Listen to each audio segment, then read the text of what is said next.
அருட்பெருஞ்சோதி அருட்பெருஞ்சோதி தனிப்பெரும் கருணை அருட்பெருஞ்சோதி. எல்லா உயிர்களும் இன்புற்று வாழ்க, பல்லல் மலரடி வாழ்க வாழ்க, பொல்லா விரதம் புகழை எல்லாம் ஓங்குக, நல்லோர் நினைத்த நலம் பெறுக, நன்றி நினைத்த எல்லோரும் வாழ்க இசைந்து. உலக மக்களே, அறிவார்ந்த அன்பர்களே, ஆண்மநேய ஒருமைப்பாடுடைய அன்பர்களே, வல்லப்பமான நமக்கு அள்ளிய திருவிற்பாவில் 3ஆம் திருமுறையில் பதிகம் 6 இன்பக்கிழவி இன்பக்கிழவி என்ற பதிகத்தில் இருக்கின்ற பாடலுடைய விளக்கங்களை பார்க்க போகிறோம். இன்பக்கிழவி மொத்தம் 10 பாடல்களை கொண்டது. ஒவ்வொரு பாடலிலும் இறைவன் எப்படி இவரை தேடி வருகிறார் என்பதையும், அங்கே என்ன முறையாடல்கள் நடந்து கொண்டிருந்தன என்பதையும் ஒவ்வொரு பாடலிலும் தெளிவாக நமது இறைவன் வல்லற்பமானவர்கள் நமக்கு அருளியிருக்கிறார்கள். அதை பார்த்து கொண்டிருக்கிறோம். இறைவன் வல்லற்பமானவர்கள் அருட்பெருஞ்சோதி ஆண்டவரால் வருவிக்க உற்று, இந்த மண்ணுலக்கே ஒரு தாயின் வழியாக வருவிக்க உற்று 9 ஆண்டுகள் வரையிலும் தான் யார் என்ற தெரியாத நிலையில் இருந்து கொண்டிருந்தார். அதன் பிறகு 9வது ஆண்டில் இறைவன் வந்து ஆட்கொண்ட பிறகு இதை பாடலிலே தெளிவாக வல்லற்பமானவர்கள் நமக்கு அருளியிருக்கிறார்கள். ஆண்டாறு 3வது ஆண்டிலே என்னை ஆட்கொண்ட அருள்கடலே என்று சொல்லுவார். 6வது 3ஆம் ஆண்டிலே என்னை ஆட்கொண்ட அருள்கடலே என்று 6ஆம் திருமுறையிலேயும் சொல்லுவார். ஆக 9வது ஆண்டில் இறைவன் தன்னை ஆட்கொண்டது உறுதியாகிவிட்டது. நல்லா புரிஞ்சுக்கணும். நீங்கள் இறைவனை, நமது இறைவன் வல்லற்பமானவர்களை, ஏனால் வல்லற்பமான இறைவன் என்று நான் சொல்லிக் கொண்டிருப்பேன். காரணம், அவர் இறைவனாகவே வருவிக்க உற்றவர். அவர் குழந்தை பருவத்திலே, அறியாத பருவத்திலே இருக்கின்ற பொழுது 9வது ஆண்டிலே இறைவன் வந்து ஆட்கொள்ளுகிறார். இறைவன் ஆட்கொண்ட பிறகு இவருடைய மறைப்பு நிலை நீங்குகிறது. மறைப்பு நிலை நீங்கிய பிறகு இறைவனால் வருவிக்க உற்றவன் என்ற நிலை மட்டும் அவருக்கு தெரிகிறது. இறைவனிடம் எந்த அருளையும் பெறவில்லை. அந்த காலகட்டங்களில் சமயங்களும் மதங்களும் மார்க்கங்களும் சூழ்ந்திருந்தது. சமய வழிபாடுகள், மார்க்கங்களுடைய வழிபாடுகள், மதங்களுடைய வழிபாடுகள் நடைபெற்றுக் கொண்டிருந்தன. காரணம், இந்த பிரபஞ்சம் தோன்றிய காலத்திலிருந்தே இந்த சமயங்களும் மதங்களும் மார்க்கங்களும் தோன்றிவிட்டன. தோற்றுவித்து விட்டார்கள், உருவாக்கி விட்டார்கள். அதிலேயே மக்களை வழிபட செய்து ஈடுபடுத்தி விட்டார்கள். இது காலங்காலமாக நடந்து கொண்டிருக்கிறது. கிரேதயுகம், திரேதயுகம், துவாரயுகம், கலியுகம், இந்த 4 யுகங்களில் இதை நடந்து கொண்டிருந்தது. அந்த காலகட்டங்களில் நமது குழந்தை இறைவன் வருவிக்க உற்று தான் யார் என்ற தெரியாத நிலையில் இறைவன் ஆட்கொண்ட பிறகு திருவொற்றியூரிலே இறைவன் இருக்கிறான், அவனை பார்க்க வேண்டும் என்று அங்கே செல்லுகிறார். இதற்கு முன்னால் நடந்த பதிகத்திலே நாம் பார்த்த பதிகத்திலே எல்லாம் சொல்லியாயிற்று. இருந்தாலும் அதனுடைய சுருக்கத்தை சொல்ல வேண்டிய கட்டாயத்தில் இருக்கிறோம். அப்போ தெருவிலே நின்று கொண்டிருந்த போது இவரை பார்த்துவிட்டு தியாகராஜ பெருமான் தெருவழியாக ஓடுகிறார். இவனிடம் சிக்கிவிடக்கூடாது, இவன் கேட்கிற கேள்விகளுக்கு நம்மளால் பதில் சொல்ல முடியாது என்ற காரணத்தினால் அவர் தெருவழியாக ஓடுகிறார். திரும்பி பார்க்காமல் ஓடுகிறார் என்று சொல்லுவார். இவரும் பின்னாலேயும் ஓடியும் அந்த ஓட்டத்தை பிடிக்க முடியவில்லை. அதன் பிறகு நாரைகளையும் கிளிகளையும் தூது அனுப்பியது. தன்னுடைய மனக்குமுறைகளை எல்லாம் எப்படி இறைவனிடம் சொன்னார் என்பதை நாம் ஏற்கனவே பார்த்து விட்டோம். இப்போ இன்பக்கிழவி. இன்பக்கிழவி என்பது இதுக்கு முன்னால் வரையில் பார்த்த பாடல்கள் இறைவனை பார்க்க முடியாமல் இருப்பார், இறைவன் ஓடுவார். அதன் பிறகு தியாகராஜ பெருமான் வீட்டுக்குள்ளே வருவார். அங்கே சொற்கள் விளையாடி கொண்டிருக்கும். சல்லாப வியன்மொழி என்ற பதிகத்திலே நாம் பார்த்தோம். ஒரு காதலனும் காதலியும் சந்தித்துக் கொண்டால் எப்படி இருக்குமோ அந்த நிலையில் 10 பாடலுடைய விளக்கங்களை நாம் பார்த்தோம். இப்போ இறைவன் வீட்டிற்கு வந்தவுடனே அவரை கட்டி, இறைவனும் இவரும் கட்டி தழுவி ஆனந்தமாக இருப்பார்கள். அந்த நிலையை தான் இந்த 10 பாடல்களில் நாம் பார்க்க போகிறோம். இந்த பாடல்களில் இருக்கின்ற அந்த விளக்கங்களை பார்த்த பிறகு, சமரச சுத்த சன்மார்க்கத்தை பெற்ற பிறகு எப்படியெல்லாம் இறைவனை வேண்டினார், வேண்டுகோள் வைத்தார், விண்ணப்பம் வைத்தார், எப்படி இறைவன் அருளை பெற்றுக்கொண்டார், இறுதியில் எப்படி அருட்பெருஞ்சோதி ஆண்டவரானார், இந்த நிலையை மக்களுக்கு விளக்கி சொல்ல வேண்டும். அதனால்தான் திருவொற்றியூரை நமக்கு அருளி இருக்கிறார்கள் என்பது நீங்கள் புரிந்து கொள்ள வேண்டும். வல்லற்பமானவர்கள் வருவிக்க உற்று 200 ஆண்டுகள் முடிந்து விட்டன, கடந்து விட்டன. வல்லப்பமானுடைய இறைநிலையை யாரும் பற்றி பேசியதில்லை. பொதுவாக பேசினார்கள், பொதுப்படையாக பேசினார்கள். இந்த பிரபஞ்சத்திலே 30/1/1874 அந்த இரவு 12 மணியிலிருந்து இந்த பிரபஞ்சத்தை இயக்குவது வல்லற்பமானவர்கள். 5 தொழிலையும் செய்து கொண்டு இந்த பிரபஞ்சத்தை இயக்கிக் கொண்டிருப்பவர் நமது இறைவன் அருட்பெருஞ்சோதி ஆண்டவராகிய வல்லற்பமானவர்கள் என்பதை இங்கே பதிவு செய்ய நான் கடமைப்பட்டிருக்கிறேன். இப்போ இந்த பாடலுடைய விளக்கம் பார்க்க போகிறோம். நன்றாக கவனியுங்கள். முதல் பாடலை கவனியுங்கள். அதன் பிறகு பாடலில் வருகின்ற பதவுரை, அதன் பின் தெளிவுரை. தெளிவுரை பார்த்த பிறகு இந்த பாடலுக்கு ஏற்றபடி 6ஆம் திருமுறையினுடைய முடிவான விளக்கம், சுத்த சன்மார்க்க விளக்கம். கவனிங்க. 1வது பாடல் இன்பக் கிளவி, 3ஆம் திருமுறை 6வது பதிகம். தில்லை வளத்தார், தில்லை வளத்தார், அம்பலத்தார், திருவேல் களத்தார், செம்பனத்தார், கல்லை வளைத்தார், எந்தன் மணக்கல்லை குலைத்தார், கங்கணத்தால் எல்லை வளைத்தார், தியாகர் தமை எழிலார் ஒற்றி என்னும் நகரில் ஒல்லை வைத்து கொண்டேன், நான் ஒன்றும் உரையாதிருந்தாரே. இது பாடல். பாடல் படிக்கும்போது கொஞ்சம் கடினமாக தெரியும். விளக்கம் எளிமையான விளக்கம். இந்த சமயங்களும் மதங்களும் மார்க்கங்களும் தியாகராஜ பெருமானை எப்படியெல்லாம் உருவகப்படுத்தின என்பதை வல்லற்பமானவர்கள் நமக்கு தெரிவித்திருக்கிறார்கள். தில்லை வளர்த்தார். தில்லை வளர்த்தார் என்பது தில்லையிலே இருக்கின்ற இறைவன். நல்லா கவனிக்கணும். நீங்க இந்த 1ஆம் திருமுறையிலிருந்து 4ஆம் திருமுறை வரைக்கும் அருட்பெருஞ்சோதி ஆண்டவர் என்ற வார்த்தைகளே வராது. ஏன்னா அப்போ அவருக்கு தெரியாது. சமரச சுத்த சன்மார்க்கத்தை அப்போ இறைவனிடமிருந்து அவர் பெற்றுக்கொள்ளவில்லை. அதனால்தான் சமயங்களையும் மதங்களையும் மார்க்கங்களையும் சார்ந்தே இருந்தார். சமய குறியீடுகள், மதத்தினுடைய குறியீடுகள், மார்க்கங்களின் குறியீடுகள். குறியீடுகள் என்பது திருநூல் பூசுவது, குங்குமம் இடுவது, சந்தனம் பூசுவது, தேங்காய் பழம் உடைச்சி சாமி கும்பிடுவது, ஊதுபத்தி கொளுத்துவது, கற்பூரம் கொளுத்துவது, இந்த சங்கற்ப விகற்பங்கள் என்று சொல்லுவார். அப்போ அவர் செஞ்சுட்டு இருந்தார். உடம்பெல்லாம் திருநூல் பூசிக்கிட்டு இருந்தார், உத்தராட்ச கோட்டையை போட்டிருந்தார், எல்லாம் பண்ணிட்டு தான் இருந்தார். எது வரைக்கும்? சமரச சுத்த சன்மார்க்கம் கையில் பெறுகின்ற வரைக்கும். இந்த மண்ணுலைக்கை வரிக்க உற்று 33 ஆண்டுகள் வரையிலும் 33 ஆண்டுகள் வரையிலும் வருவிக்க உற்று 33 ஆண்டுகள் வரையிலும் அவரும் இதில் ஈடுபட்டுக் கொண்டுதான் இருந்தார் என்பதை யாராலையும் மறுக்க முடியாது. திருவற்பாவிலே கண்ட உண்மை. அதன் பிறகு நிலை மாறுகிறது. அப்போ அதெல்லாம் விடணும்னு சொல்றாரு, இதெல்லாம் தேவையில்லைன்னு சொல்றாரு. அப்போ அது மக்களுக்கு தெரியப்படுத்த வேண்டும். அதுதான் நாம் பார்த்து கொண்டிருக்கிறோம். தில்லை வளர்த்தார், தில்லையிலே இருக்கின்ற இறைவன். அம்பலத்தார், அம்பலத்திலே நடனமாடிக்கொண்டிருக்கின்ற இறைவன். திருவேல் களத்தார், திருவேல் களத்தார் என்பது அங்கு ஒரு இடம் இருக்கு, அங்கே ஒரு திருவிளையாடல் நடந்த இடம், அதான் திருவேல் களத்தார் என்று சொல்கிறார். செவ்வண்ணத்தார், செவ்வண்ணத்தார் என்பது சிவப்பானவர், செந்நிறம் கொண்டவர். கல்லை வளைத்தார், இமயமலையை வில்லாக வளைத்தவர். எந்தன் மணக்கல்லை குலைத்தார் கங்கணத்தினால், என் கையிலே ஒரு காப்பு கட்டி கல்லு போன்ற எனது மனதை உருக செய்து விட்டார். உருக செய்து விட்டார் என்பது தயவோடையும் கருணையோடையும் இரக்கத்தோடையும் இருக்க வேண்டும் என்ற நிலையில் என்னை இருக்க வைத்தார். எல்லை வளைத்தார், எல்லை வளைத்தார் என்பது என் அன்பின் எல்லைக்கு ஒரு அளவு வைத்தார்.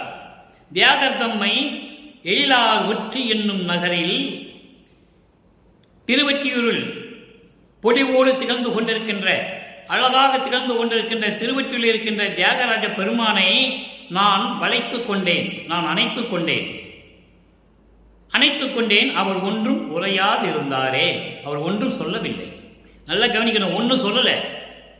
இவர் போய் கட்டி பிடிச்சிக்கிட்டாரு, ஆனால் அவர் ஒன்றும் சொல்லலை, அருளை கொடுக்கல. அதை தான் மறைமுகமாக சொல்லுகிறார், ஒன்றும் உரையாது இருந்தாரே. அருளை ஒன்றும் கொடுக்கல, நான் போய் கட்டிக்கிட்டேன், கட்டி அணைச்சி வச்சுக்கிட்டேன்னு சொல்கிறேன். இப்போ இதனுடைய விளக்கம் பாருங்க, கோர்வையாக சொல்லுகிறேன்.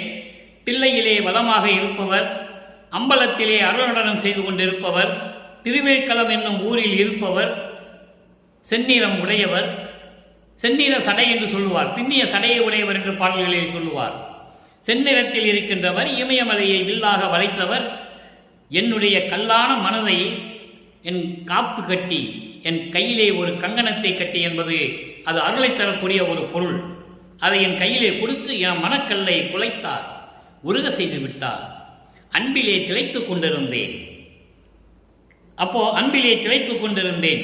அழகான திருவொற்றியூரில் உள்ள தியாகராஜரை விரும்பி நான் அணைத்துக் கொண்டேன். ஒன்றுமே சொல்லாமல் இருந்தாரே.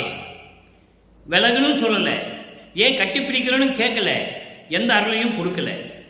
ஒன்றும் சொல்லாமல் இருந்தார் அப்படின்னு சொல்லி இந்த பாடலை நமக்கு அருளியிருக்கிறார்கள். நம்மளையெல்லாம் படைத்து காத்து கொண்டிருக்கின்ற அருட்பெருஞ்சோதி ஆண்டவராகிய இறைவன் வல்லப்பமானவர்கள். இப்போ நிலை மாறுகிறது. எப்படி?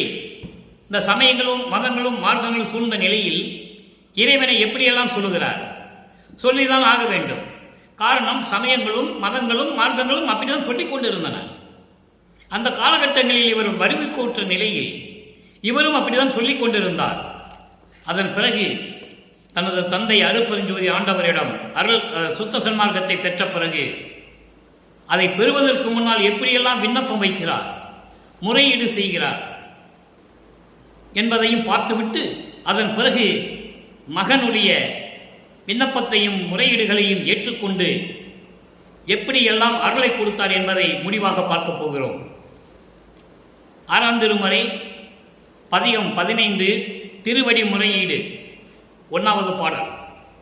இன்பக் கிளவி என்பது நம்ம பார்த்தோம். இப்போ இன்பக் கிளவி என்பது இன்பமாக பேசிக்கொள்ளுவது, அதை இன்பமாக சொல்லுவது, உலக மக்களுக்கு ஒரு இன்ப சொல்லாக சொல்லுவது இன்பக் கிளவி. அப்படிதான் அதனுடைய பொருள். இப்போ திருவடி முறையில் எப்படி சொல்றார்? 1வது பாடல். அங்கே இருக்கின்ற 1வது பாடலுக்கு சுத்த சன்மார்க்கத்தை பெற்ற பிறகு அதே பாடலுக்கு எப்படி இங்கே விளக்கம் இருக்கிறது? சீரிடம் பெரும்பூர் சிற்றம்பலத்தே திகழ் தனி தந்தையே. அங்க தியாகராஜ பெருமான் தான் சொல்லுவார். 1ஆம் திருமுறையிலிருந்து 4ஆம் திருமுறை வரைக்கும் அதான் வரும். இங்க என்ன சொல்றாரு? சீரிடம் பெரும் ஓர் திருச்சிற்றம்பலத்தை திகழ் தனி தந்தையே, நின்பால் சேரிடம் அறிந்தே சேர்ந்தேன், நின்பால் சேரிடம் அறிந்தே சேர்ந்தனன், கருணை செய்து அருள் செய்திட தாழ்க்கில் யாரிடம் புகுவேன், யார் துணை என்பேன், யாருக்கு எடுத்து என் குறை இசைப்பேன், போரிட முடியாது இனி துயரோடு நான் பொறுக்கிலேன், அருள்க இப்பொழுதே. அருட்பெருஞ்சோதியே, என் தந்தையே, என்னை இந்த மண்ணுலைக்கு வருவிக்க செய்து இத்தனை ஆண்டு காலமாக என்னை துன்புறுத்தியதும் போதுடா சுவாமி. எவ்வளவு துன்பங்களை நான் அனுபவித்து விட்டேன். இப்போ உன் முன்னால் வந்து நின்று கொண்டிருக்கிறேன்.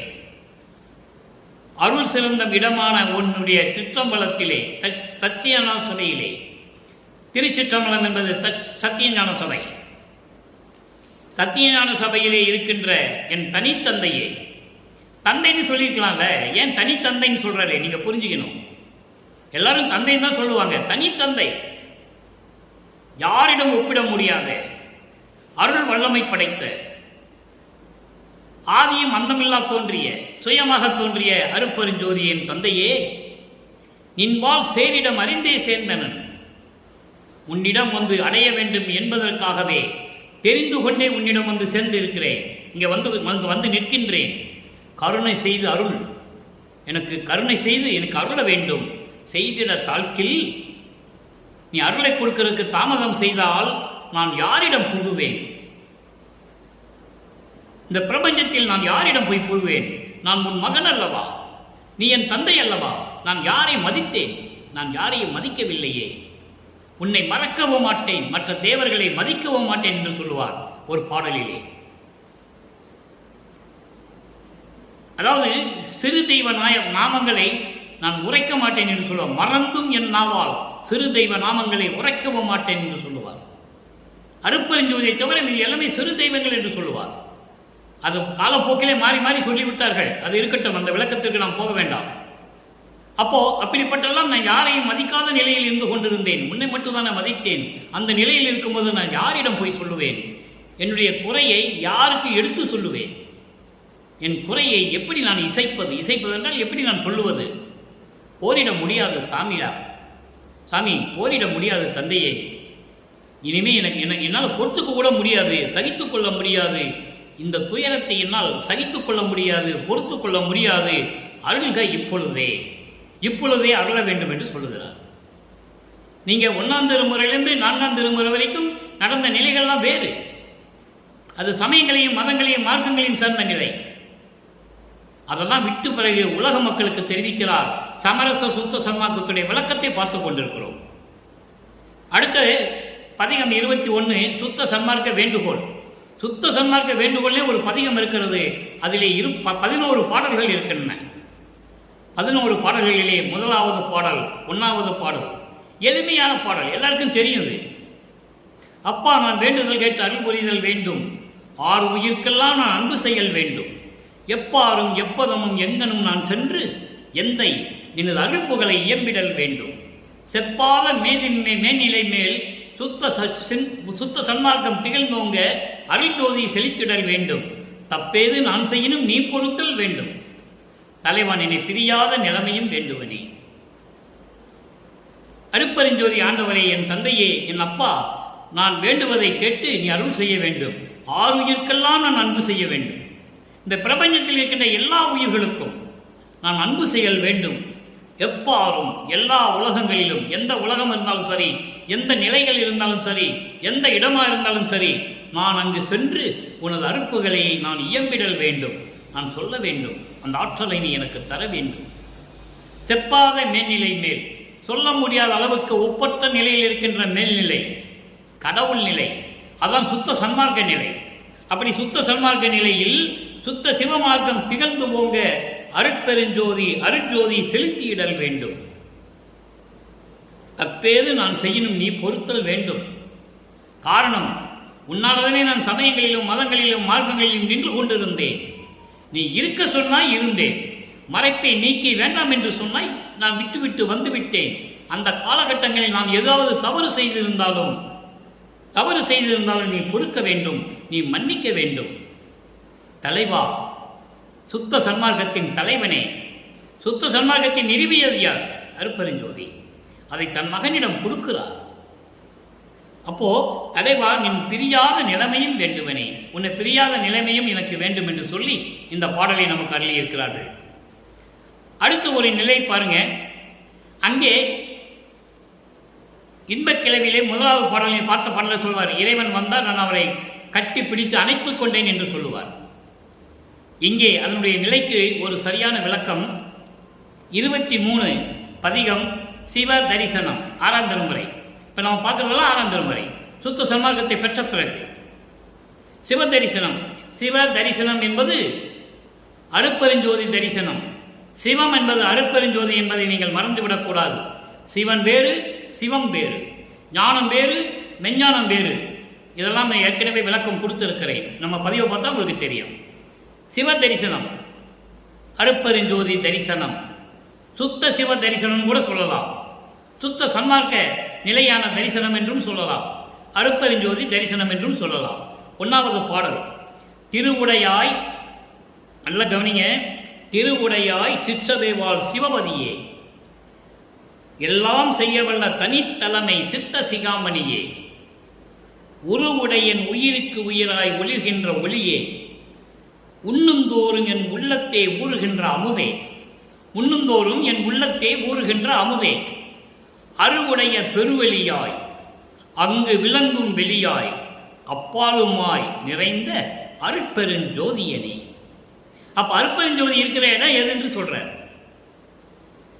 அதாவது பரவெளி, பரம்பரவெளி, பராபரவெளி, பெருவெளி, பெருசுகவெளி, இப்படியெல்லாம் நிறைய வெளிகள் இருக்கின்றன. அதையெல்லாம் கடந்து நிற்கின்ற வெளிதான் சுத்த சிவஞான வெளி. அங்கு இருக்கிறது தான் அருட்பெருஞ்சோதி. அருட்பெருஞ்சோதியனே, மறு உடையாள் சிவகாமி வள்ளி மணவாளா. இந்த ஒரு பதியத்தில் தான் வல்லப்பமானவர்கள் தெளிவாக சொல்லுவார்கள் தன்னுடைய தாயை பற்றி. அருட்பெருஞ்சோதி தந்தை, தாய் சிவகாமி வள்ளி, அவளுடைய மணவாளா. சிவகாமி வள்ளியின் கணவனே வந்து அருள்க, அருள்ஜோதி தந்து அருள்க விரைந்தே என்று விண்ணப்பம் வைக்கிறார். இப்போ பாடலுடைய பொருள் பாருங்க. திருவுடையாய், திரு என்பது அருள், அருள் உடையவனே, சிற்சபைவாள் சிவபதியே, சிற்சபையில் விளங்கிக் கொண்டிருக்கின்ற அருட்பெருஞ்சோதியே, எல்லாம் செய்ய வல்ல தனி தலைமை சித்த சிகாமணியே, எல்லாம் செய்ய வல்ல தனித்தலைமை, யாருடனும் ஒப்பிட முடியாத அந்த நிலையில் இருக்கின்ற தனி தலைமை உடைய சமரச சுத்த சன்மார்க்கத்தின் தலைமையை உடைய சித்த சிகாமணியே, என் உள்ளத்து தலைவனே, அருட்பெருஞ்சோதியே, உருவுடையன் உயிருக்கு உயிராய் உருவுடை என்பது இந்த தேகத்திற்கு உரிமையான, இந்த உருவத்துக்கு தேவையான உரிமையான அந்த உயிருக்கு உயிரானவனே. தேகத்துக்கு உயிர் ரொம்ப முக்கியம் இல்லையா? உடம்புக்கு உயிர் ரொம்ப முக்கியம். அப்போ அந்த உயிருக்கு உயிரான ஒளிர்கின்ற ஒளியே, அருட்பெருஞ்சோதியே. ஒளிர்கின்ற ஒளி என்பது அருட்பெருஞ்சோதியே. உண்ணுந்தோறும் உள்ளத்தை ஊறுகின்ற அமுதே. உண்ணுந்தோறும் என்பது நினைக்கும் போதெல்லாம், உன்னை பற்றி நினைக்கும் போதெல்லாம் என் உள்ளத்தில் ஊறுகின்ற அமுதே என்று சொல்லுகிறார். அமுது ஊற்றெடுத்து ஓடுகிறது என்று சொல்லுவார். அமுது பெருக்கெடுத்து ஓடுகிறது என்று கூட ஒரு பாடலிலே சொல்லுவார். உன்னை நினைக்கும் போதெல்லாம் உள்ளத்திலே அமுது ஊற்றெடுத்து பொங்கி தழும்பி ஆற்று வெள்ளம் போல் ஓடுகிறது என்றெல்லாம் சொல்லுவார் பாடலிலே. அற்புதமாக இருக்கும். அப்படிப்பட்ட இறைவனே அருவுடைய பெருவெளியாய். அருவுடைய என்பது அருவமான நிலையில், அருவமான நிலையில் இருக்கின்ற பெருவெளியில் இருக்கின்ற அங்கு விளங்கும் வெளியாய், அப்பாலுமாய் நிறைந்த அருட்பெருஞ்சோதி. அதை நான் சொன்னேன் ஏற்கனவே. எல்லா வெளிகளுக்கும் மேலே இருப்பது சுத்த சிவஞான வெளி. அந்த சுத்த சிவஞான வெளிதான் 16வது நிலையில் இருக்கின்ற ஞானவெளி, சுத்த சிவஞான வெளி. ஞானத்தில் ஞானம், சரியே கிரியை யோகம் ஞானம். முன்னாங்க 12. முன்னாங்க 12ல் சமயங்களும் மதங்களும் மார்க்கங்களும் சேர்ந்த நிலைகள் தான் எல்லா வெளிகளும் இருந்தன. 13வது நிலை தான் ஞான சரியை, 14வது நிலை ஞான கிரியை, 15வது ஞானத்தில் யோகம், 16 ஞானத்தில் ஞானம். அந்த நிலையை தான் இங்கே சொல்லுகிறாரு. எல்லாவற்றுக்கும் அப்பாலாய் இருக்கின்ற அருட்பெருஞ்சோதியனே, சுத்த சிவஞான வெளியில் இருக்கின்ற ஜோதியனே. இதைத்தான் வல்லற்பமானவர்கள் அருட்பெருஞ்சோதி அட்டகத்திலே ஒரு பாடலிலே சொல்லுவார். தத்துவம் அனைத்தும் தனித்தனியே கடந்தேன், தத்துவாதீத நிலையில் சித்தியில் முழுதும் தெரிந்தேன், அவை மேல் சிவநிலை தெரிந்திட சென்றேன் என்று சொல்லுவார். நான் எல்லாத்தையும் கடந்துட்டேன். 36 தத்துவங்களை கடந்து, அதுக்கு உண்டான 60 தத்துவிகளையும் கடந்து, எல்லா சித்திகளையும் நான் தெரிந்து கொண்டேன். ஆனால் அதுக்கு மேலே ஒரு நிலை இருக்கிறது. அந்த நிலையை நான் சுத்த சிவநிலை காண சென்றேன் என்று சொல்லுவார். அதுதான் 16வது நிலை. அப்போ சரியையும் கிரியையும் யோகத்தையும் கடந்ததில் வல்லப்பமன் தெளிவாக கூறியிருக்கிறார்கள். அது ஒரு பாடலிலே சொல்லுவார். சரிய நிலை 4ம், ஒரு கிரிய நிலை 4ம், யோக நிலை 4ம் ஒன்று ஒன்றாய் அறிந்தேன். அதுக்கு பிறகு சொல்லுவார் பாருங்க. உரிய ஞான நிலை 4ம் அருள் ஒளியால் ஒன்று ஒன்றாய் அறிந்தேன். உண்மை நிலை மேல் போவதற்கு அடுத்து சொல்லுவார் பாருங்க. அரிய சித்தாந்த வேதாந்த முதல் ஆனந்த அந்தங்களையும் கடந்தேன். அதன் மேல் நின்று ஓங்கும், அவை மேல் நின்று ஓங்கும் பெரிய சிவ அனுபவத்தால், இந்த சிவ அனுபவம் இருக்கும் பாருங்க, அதுதான் சுத்த சிவஞான வழியில் இருக்கின்ற அனுபவம், கடவுள் அனுபவம். அந்த பெரிய சிவ அனுபவத்தால் சுத்த சன்மார்க்கம் பெற்றேன். அப்போ சுத்த சன்மார்க்கத்தை எப்ப பெற்றார்? இதையெல்லாம் கடந்து போகும்போதுதான் இந்த மண்ணுக்கு வருவிக்க உற்று 33வது ஆண்டில் பெற்றுக்கொண்டார். இந்த 33வது ஆண்டில் பெற்றுக்கொண்ட பிறகுதான் சுத்த சன்மார்க்கத்துடைய நிலை என்பதை உலக மக்களுக்கு தெரிவிக்கிறார். 33 ஆண்டுகள் வரைக்கும் வல்லற்பவனை பற்றி கூறும்போது 33வது வயது என்று சொல்லக்கூடாது. அவர் ஒவ்வொரு யுகத்தில் இருக்கின்றவர், இறைவனாகவே இருக்கின்றவர். அதனால் வருவிக்க உற்ற ஆண்டிலிருந்து கூற வேண்டும். 33 ஆண்டுகள் கழித்து சுத்த சன்மார்க்கத்தை பெற்ற பிறகுதான் உலக மக்களுக்கு தெரிவிக்கிறார் சுத்த சன்மார்க்கத்தை பற்றி. அதன் பிறகுதான் சென்னையை விட்டு இங்கே கிளம்பி வருகிறார். அவர் எங்கேயும் இருக்க வேண்டிய அவசியம் இல்லை. அவர் நினைத்தால் அண்டங்களிலே இருப்பார், என்னென்ன வெளிகளில் இருக்கணுமோ எல்லாம் இருப்பார். ஆனால் உலகியலுக்காக ஒரு திருவிளையாடல். அருட்பெருஞ்சோதி ஆண்டவரும் அப்பனும் மகனும் சேர்ந்து ஒரு திருவிளையாடல் செய்கிறாங்க மக்களுக்காக. அங்கே மக்களோட மக்களாக இருந்த மாதிரியும், மதங்களையும் மார்க்கங்களையும் சார்ந்து இருந்த மாதிரியும், அதுக்கப்புறம் அதெல்லாம் வேண்டாம் என்று சொல்லி வந்தது மாதிரியும், அதுக்கப்புறம் நான் சென்னையிலே இல்லை, நான் வெளியே போறேன்னு வந்து சொன்ன மாதிரியும், இதெல்லாம் உலகியலுக்காக ஒரு திருவிளையாடல். இறைவனும் வல்லற்புமானும், அதாவது அப்பனும் மகனும் சேர்ந்து திருவிளையாடல் பண்றாங்க. அவ்வளவுதான். உலக மக்களுக்கு தெரியப்படுத்த வேண்டும். சாதி மதமும் சமயமும் பொய் என்று சொல்ல வேண்டும். அதைதான் ஞான சிறையிலே சொல்லுவார். பொறித்த மதம் சமயம் எல்லாம் பொய் பொய்யே, அவற்றில் புகுதாதி சிவம் ஒன்றே பொருள் என கண்டறிவேன். இங்கே சிவம் என்பது அருட்பெருஞ்சோதிதான், இறைவன் என்று நீங்கள் தெரிந்து கொள்ள வேண்டும் உலக மக்களே என்று சொல்லுவார். அந்த நிலையில் இருக்கும்போது இங்கே சொல்லுகிறார், அப்பாலுமாய் நிறைந்த அருட்பெருஞ்சோதியனே. அப்போ 16வது நிலையில் இருப்பதுதான் அந்த அருட்பெருஞ்சோதியினுடைய கடவுள் நிலை. அந்த நிலையை அடைந்தவர் இந்த பிரபஞ்சத்திலே வல்லப்பவன் ஒருவர் தான். அவர் ஏற்கனவே இறைவனாக இருக்கின்றவர். நான் ஏற்கனவே கூறியது போல இது ஒரு திருவிளையாடல். பிரபஞ்சத்தில் எத்தனையோ திருவிளையாடல்கள் நடந்து கொண்டிருந்தன.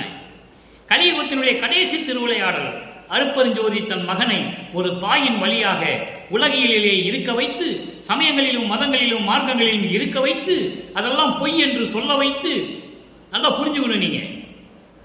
அதன் பிறகு சுத்த சன்மார்க்கமே உண்மையான நிலை. இப்போ சுத்த சன்மார்க்க காலம் நடந்து கொண்டிருக்கிறது. அந்த யுகங்கள்லாம் முடிந்து விட்டது.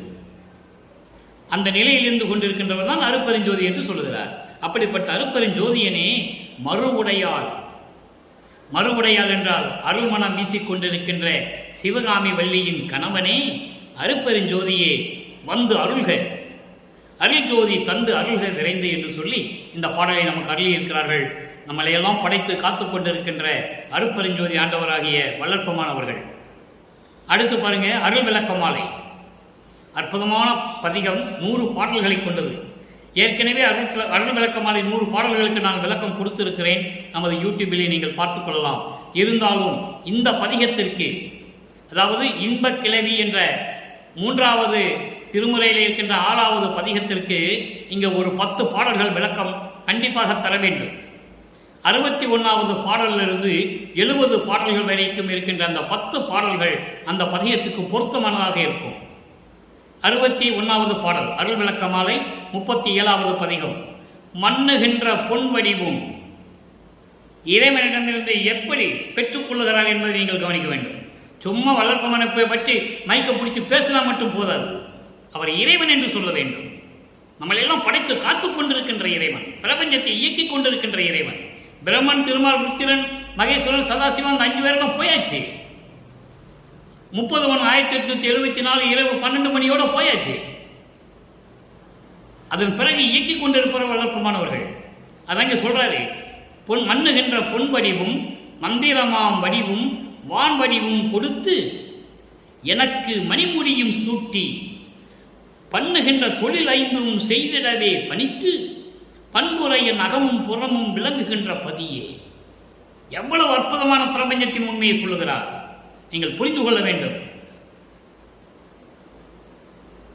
பதியே உண்ணுகின்றது ஒரு எனக்கு உள்ளமெல்லாம் இனித்தே ஊறுகின்ற தெல்லமுதே ஒரு தனி பேரொழியே மின்னுகின்ற மணிமண்டில் விளங்கும் நடத்தரசே மெய்யும் அணிந்து அருள்வோய் என் பொய்யும் அணிந்து அருளே. இறைவனை பெற்றுக்கொண்டு சொல்றார் பாருங்க, மின்னுகின்ற பொன் வடிவம். பொன் வடிவம் என்பது சுத்த தேகம், அருள்நிலையில் இருந்து கொண்டிருக்கின்ற சுத்த தேகம். சுத்த தேகம், சுத்த தேகம் என்பது நிழல் படாது. உருவம் தெரியும், நிழல் படாது. பிரணவ தேகன்றது பிடிக்க முடியாது. ஞான தேகம் என்பது 2ம் சேர்ந்தது, உருவ அருவம் சேர்ந்தது ஞான தேகம். சுத்த தேகம் இருக்கிறதுக்கு தான் பரவெளி, பிரணவ தேகம் இருப்பது பராபரவெளி, ஞான தேகம் இருப்பது பராபர வெளி. இது பரம்பரை வெளி, அது பராபர வெளி. இப்படி வெளிகள் எல்லாம் உண்டு. நிறைய விளக்கங்கள் இருக்கின்றன. அதெல்லாம் சொன்னால் நமக்கு நேரம் பட்டாது. பொன் வடிவம் என்பது சுத்த தேகம், மந்திரமாம் வடிவம் என்பது பிரவண தேகம். பிரவண தேகம், வான் வடிவம் என்பது ஞான தேகம். கொடுத்து எனக்கு, அப்போ இறைவனிடம் பெற்றுக்கொண்டார். நல்லா புரிஞ்சுக்கணும் நீங்க. சுத்த தேகம், புரோண தேகம், ஞான தேகத்தையும் பெற்றுக்கொண்டார். கொடுத்து எனக்கு மணிமுடியும் சூட்டி. மணிமுடி என்பது நீங்க நல்லா தெரிஞ்சுக்கணும். அரசாட்சி. அந்த காலத்திலே, மன்னர்கள் காலத்திலே இளவரசனுக்கோ இளவரசிக்கோ மணிமுடி சூட்டுவார்கள். மணிமுடி சூட்டு என்பது அதிகாரத்தை கையில கொடுப்பது. நாட்டை ஆளுவதற்கான அதிகாரத்தை இளவரசனுக்கோ இளவரசிக்கோ கொடுக்க வேண்டியது. அதான் மணிமுடி சூட்டி. அப்போ 3 தேகத்தையும் கொடுத்து எனக்கு மணிமுடியும் சூட்டி விட்டார். பிரபஞ்சத்தை நான் இயக்க வேண்டும். அதுக்கு பின்னால் சொல்றார் பாருங்க, பண்ணுகின்ற தொழில் 5ம் செய்திடவே பணித்து. பண்ணுகின்ற தொழில் என்பது ஏற்கனவே சொல்லப்படுகின்ற, பிரபஞ்சத்தில் சொல்லப்படுகின்ற இந்த 5 தொழில்கள்: படைத்தல், காத்தல், அழித்தல், மறைத்தல், அருளல். இந்த 5 தொழிலையும் நீ செய்வே என்று எனக்கு கட்டளையிட்டு நீ செய்வாயாக என்று எனக்கு கட்டளையிட்டு பண்புற. பண்புற என்பது இந்த விண்ணுலகமும் மண்ணுலகமும் போற்றும்படி என் உள்ளத்து அகத்தும் புறத்தும் விளங்குகின்ற பதியே, என் உள்ளத்திலும் வெளியிலும். எப்படி சொல்ற பாருங்க, அண்டங்களிலும் பிண்டங்களிலும் எவ்வளவு விளக்கங்கள் இருக்கிறது. உங்களுக்கு புரியும்படி இந்த விளக்கம் சொல்லுகிறேன். விண்ணுலகமும் மண்ணுலகமும் போற்றக்கூடிய தன் வகையில் என் அகத்திலும் உள்ளத்திலும் வெளியிலும் என்னோடு கலந்து கொண்டு விளங்கிக் கொண்டிருக்கின்ற பதியே, அருட்பெருஞ்சோதியே. அற்புதமான பாடல். யாரும் சொன்னதில்லை இறைவனை பற்றி இதுவரைக்கும் 200 ஆண்டுகளாக. யாருக்கும் தெரியாது. வல்லற்பமானனா முக்காடு ஓட்ட சாமியார் சோறு போட சொன்னாரு. இது மட்டும் தான் மக்களுக்கு தெரியும். ஏன்னா இதை தான் சொன்னாங்க, வேற சொல்லலை. வல்லற்பமான சோறு போட சொன்னார், இதைதான் சொன்னாங்க, வேற எதுவுமே சொல்லலையே. மக்களுக்கு எப்படி தெரியும்? அப்ப விண்ணுலகமும் மண்ணுலகம் போற்றும்படி அளவுக்கு என் உள்ளத்திலும் வெளியிலும் கலந்து கொண்டு விளங்கிக் கொண்டிருக்கின்ற என் அருட்பெருஞ்சோதியே, உண்டுகின்ற தோறும் உன்னை நினைக்கும் போதெல்லாம் எனக்கு உள்ளமெல்லாம் நிறைந்து ஊறுகின்ற தெல்லமுதே, பூரணமாக நிறைந்து கொண்டிருக்கின்ற பேரின்பமான இறைவனே என்று சொல்லுகிறார். ஒரு தனிப்பேரொளி என்பது அருட்பெருஞ்சோதியே. பிரபஞ்சம் முழுவதும் ஒளி வீசிக் கொண்டிருக்கின்ற அருட்பெருஞ்சோதியே, என் ஆண்டவரே, என் தந்தையே, மின்னுகின்ற மணிமண்டில் விளங்கும் நடத்தரசே, மின்னல் போன்று ஒளிவிட்டுக் கொண்டிருக்கின்ற ஒளிர்ந்து என்றால் ஒளி வீசிக் கொண்டிருக்கின்ற சத்தியஞான சபையிலே அருள் நடனம் செய்து கொண்டு அருளாட்சி செய்து கொண்டிருக்கின்ற எனது அரசனை, அருட்பெருஞ்சோதியே, எனது தந்தையே, என்னுடைய உண்மைகளை எல்லாம் ஏற்றுக்கொண்டு எனக்கு அருள வேண்டும். அது மீறி நான் தப்பான பொய்யான செய்திகளை சொல்லியிருந்தாலும் அவற்றையும் ஏற்றுக்கொண்டு எனக்கு அருள வேண்டும் என்று சொல்லி இந்த அருள் விளக்க மாலையிலே இந்த பாடலை நமக்கு அருளி இருக்கிறார்கள் நமது இறைவன் வல்லற்பமானவர்கள். அடுத்து பாருங்க, முடிவான விளக்கங்கள். மெய்யருள் வியப்பு. மெய்யருள் வியப்பு என்பது இறைவனிடந்து பெற்ற அருளை வியந்து சொல்லுவது. யாருக்கு சொல்லுகிறார்? உலக மக்களுக்கு. எப்படியெல்லாம் இறைவனுடைய அருள் இருந்தது என்பதை வியந்து சொல்லுவது. அங்கே 91வது பாடல், இன்பக் கிளவி 3வது திருமுறை 6வது பதியத்தில் இருக்கின்ற இன்பக் கிளவிக்கினுடைய 10 பாடல்களுக்கு மெய்யருள் வியப்பிலே 91வது பாடலிலிருந்து 100 பாடல் வரை 10 பாடல்கள் அங்கே விளக்கங்கள் நிறைந்திருக்கின்றன. அதை இறைவனுடைய தயவாலயம் கருணையால் பெற்றுக்கொண்டு நான் உங்களிடம் பேசிக் கொண்டிருக்கிறேன், விளக்கம் சொல்லிக் கொண்டிருக்கிறேன். ஐவராலும் நின்னை அறிவதற்கு அருமையே. இதுக்கு முன்னால் பார்த்த பாடல்ல அருள் விளக்க மாலையில 5 தொழிலையும் எனக்கு கொடுத்துட்டாருன்னு சொன்னார்ல. அப்ப அந்த ஐவர் யாருன்னு சொல்லணும்ல?